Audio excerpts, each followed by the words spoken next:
Ecuador, 4 décadas de presidentes. Si alguien pensaba que era demasiado tener 5 presidentes en 5 años y que el país había aprendido esas lecciones para no repetirlas en el futuro, se equivocaba rotundamente. En los años siguientes, la certeza de contar con una democracia débil y con una clase política dispuesta a jugar con la Constitución generaron el ambiente propicio para que los errores continúen. La institucionalidad era poco menos que una utopía. Todo esto terminó generando una base de descontento de la que se aprovecharían luego los populistas del siglo XXI.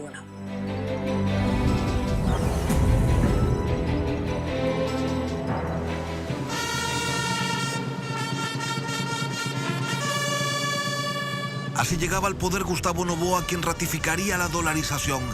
La verdad es que se convirtió en el ejecutor de una medida que, pese a los detractores, las protestas y el feriado bancario, se mantuvo. Recomponer la economía del país en estado calamitoso sería su prioridad. Hago un llamamiento a la unidad nacional, a la reconciliación nacional y a la solidaridad entre ecuatorianos. Iniciemos juntos, sí, juntos, el largo y sacrificado camino que nos conducirá a la conquista de un futuro de esperanza. Renegoció la deuda externa en medio de una coyuntura internacional que mantenía el precio del petróleo a la baja. Pese a ello, impulsó la construcción del oleoducto de crudos pesados, que, como todas las cosas en el país, tuvo también una férrea oposición de grupos ambientalistas y de algunos políticos de turno.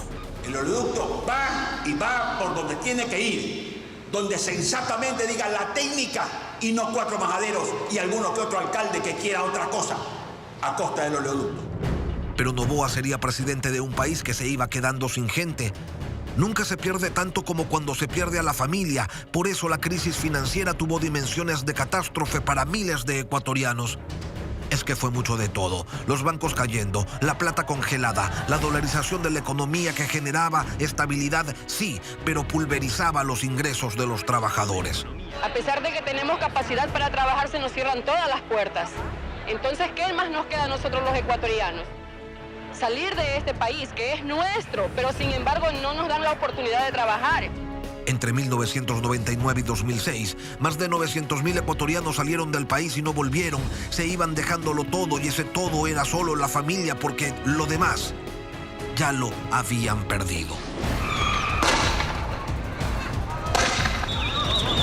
El gobierno de Gustavo Noboa no estuvo exento de protestas. Y es que propuso incrementar el IVA para dotar de recursos al gobierno al 15%. Para bien del país, es una medicina que puede ser dura, pero va a salvar al enfermo.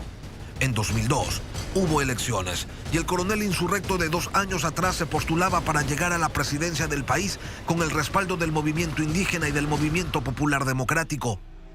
Así, Lucio Gutiérrez se hace con el poder, pero la luna de miel no duraría demasiado. A su alrededor, Gutiérrez levantó un cerco con militares a quienes colocó en ministerios y empresas estratégicas del Estado.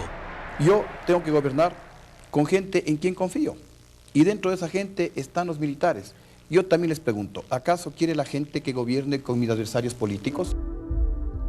Una gira por Estados Unidos donde se reunió con las más altas autoridades de ese país marcó la ruptura con sus aliados de izquierda. Nosotros le hemos dicho que queremos convertirnos en el mejor amigo y aliado de los Estados Unidos en la lucha permanente por alcanzar la paz en el mundo, por fortalecer la democracia, por reducir la pobreza,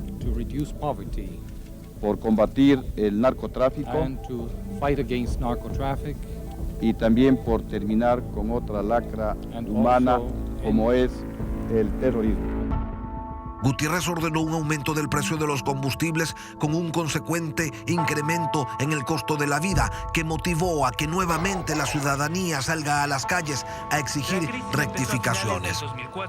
Buscando estabilidad política, Gutiérrez empujó la construcción de una mayoría legislativa con el apoyo del PRIAN y del PRE. Ellos se encargarían de destituir a los magistrados de la Corte Suprema de Justicia, reemplazándolos por personajes afines. El proceso de cambio encumbró a la presidencia de la Corte a Guillermo Castro Dájer, amigo personal de Abdalá Bucaram, quien con algunos procesos penales en su contra mantenía su refugio en Panamá.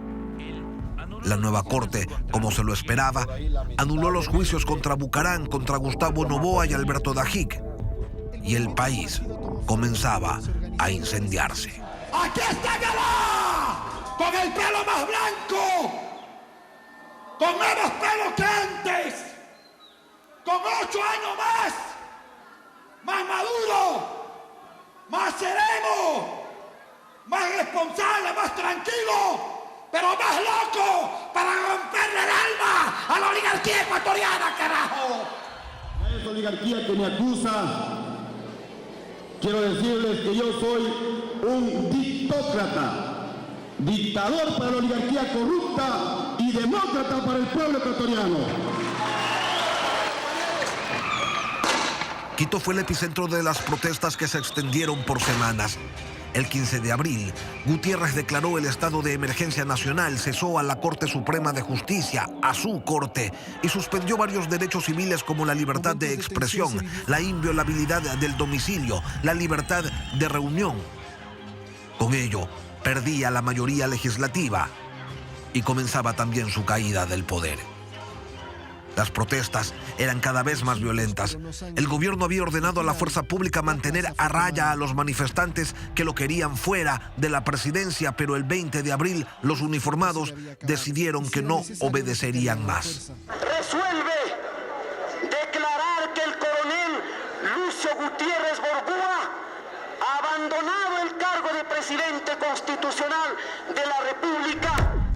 Mientras tanto, los legisladores desde el edificio de Ciespal en Quito consolidaban una nueva ruptura del orden constitucional. Los forajidos llegaron hasta la Plaza Grande y Gutiérrez iniciaba su escape en un helicóptero que lo llevaría hasta el aeropuerto, pero la pista también había sido tomada por sus opositores y buscó refugio en la Embajada de Brasil, de donde solo salió para ir hasta La Tacunga, donde un avión militar de ese país lo esperaba para llevarlo hasta donde tendría un breve exilio. Intereses de la patria, la democracia y del pueblo ecuatoriano. Lo juro. Si así lo hacen, que la patria lo reconozca. Refundaremos una república que abra las blancas escuelas, los limpios hospitales, que abra las fábricas, las empresas que han cerrado, que reactive. Eran las circunstancias que llevaban a Alfredo Palacio al poder, médico guayaquileño que en meses anteriores ya se había distanciado del régimen. Sus primeras horas como presidente fueron realmente críticas. Estuvo atrapado en el edificio donde fue posesionado, sin protección y con cientos de manifestantes en el exterior que pedían que se fueran todos. ¡No valen! ¡Fuera también! ¡Sinvergüenzas! No se puede seguir burlándose del país. ¡Elecciones! ¡Váyanse todos! ¡La democracia es única!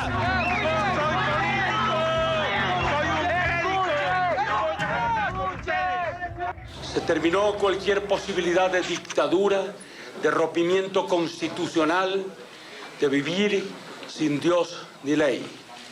El día de hoy entramos en primer lugar en la legalidad constitucional. Una vez que llegó la calma, vinieron los rigores del poder. Nombró un gabinete donde destacaba la presencia de un desconocido economista que tampoco se quedaría mucho tiempo porque tenía su propia agenda. Alfredo Palacio impulsó el establecimiento de un seguro universal de salud. Durante su mandato evitó que el Ecuador interviniera directamente en el Plan Colombia y denunció las afectaciones que el Ecuador sufría producto de las fumigaciones que se realizaban del otro lado de la frontera y de los desplazamientos que conllevaba la violencia. Intentó desarrollar una reforma política a través de una consulta, pero no encontró una vía expedita para ello. Solo había bloqueos. Yo no estoy planeando una asamblea constituyente. Yo planeo que ahora tratemos de reforzar las instituciones democráticas que estuvieron a punto de desaparecer, como Congreso, Ejecutivo, Judicial, Fuerzas Armadas, partidos políticos. Con él terminaba un largo periodo de inestabilidad política e iniciaría la aventura que tuvo como nombre y como apodo Revolución Ciudadana. Rafael Correa aparecía de la nada con un proyecto político que proponía reformarlo todo.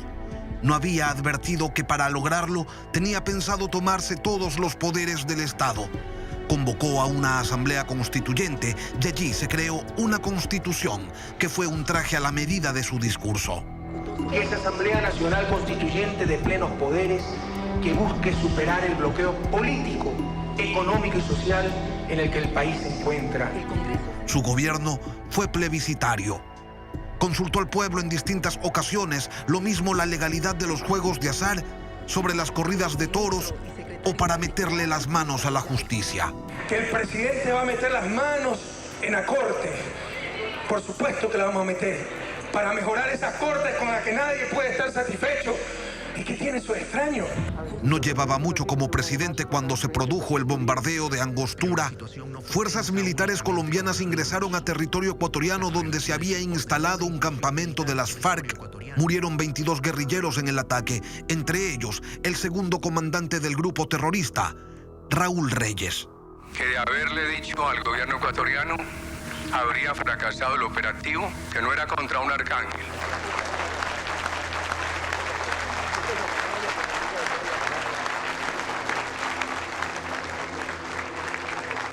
Correa se alineó con el socialismo del siglo XXI y su política económica se fundamentó en una altísima inversión estatal apalancada, primero por un petróleo que se cotizaba por encima de los $100 y luego por un endeudamiento externo cuyas condiciones han sido duramente cuestionadas.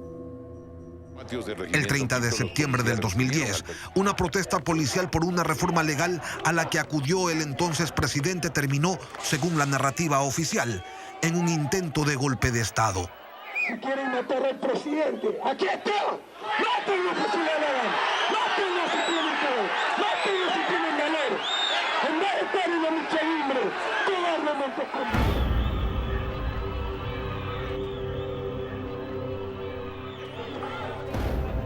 Aunque el presidente Correa se reunía con sus ministros, daba disposiciones a Fuerzas Armadas y entrevistas a medios internacionales, trató de posicionar la idea de que estaba secuestrado. Ordenó que se realizara un operativo de rescate que terminó sacándolo en medio de un tiroteo entre militares y policías del hospital en el que se encontraba. 8 muertos y 274 lesionados quedaron como resultado de esa jornada. Alguien cayó herido, pero la camioneta con el presidente de la República salió. Durante sus 3 mandatos consecutivos se hicieron grandes obras con grandes sobreprecios. Carreteras, hidroeléctricas, $1.500 millones se gastaron en una refinería en Manabí, que hoy luce de esta manera. Más de $2.200 millones en repotenciar la refinería de Esmeraldas, que hoy sigue con problemas estructurales.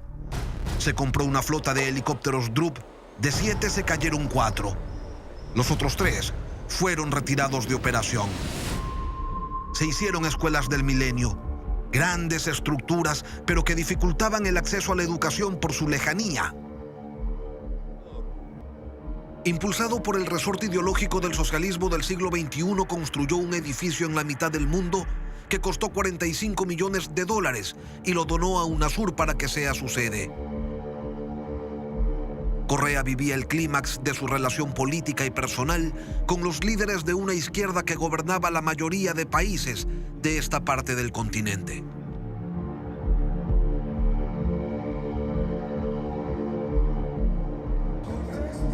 A mediados del 2015, el gobierno de Correa se enfrentó a multitudinarias protestas ciudadanas.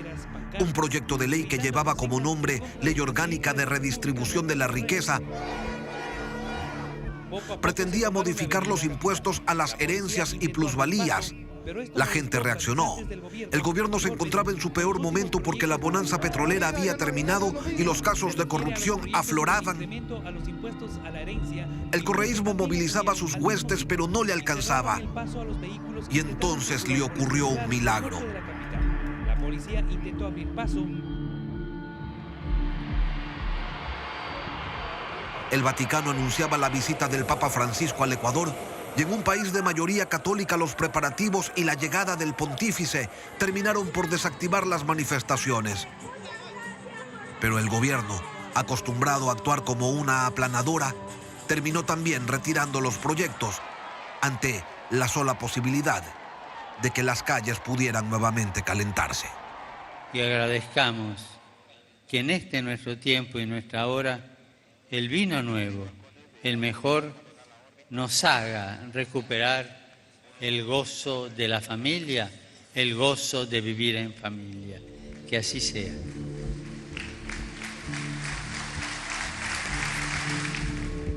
Se hicieron hospitales nuevos y se intervino en los ya existentes. Siempre en la obra pública hubo cuestionamientos por las gigantescas diferencias entre los valores presupuestados y su costo final. Por ello, Correa y buena parte de sus ex colaboradores tienen sentencias en firme por distintos actos de corrupción cometidos durante una gestión que se extendió por 10 años. Que se caracterizó también por la intolerancia, la persecución a opositores y periodistas. Sáquelo a este señor. No puedo.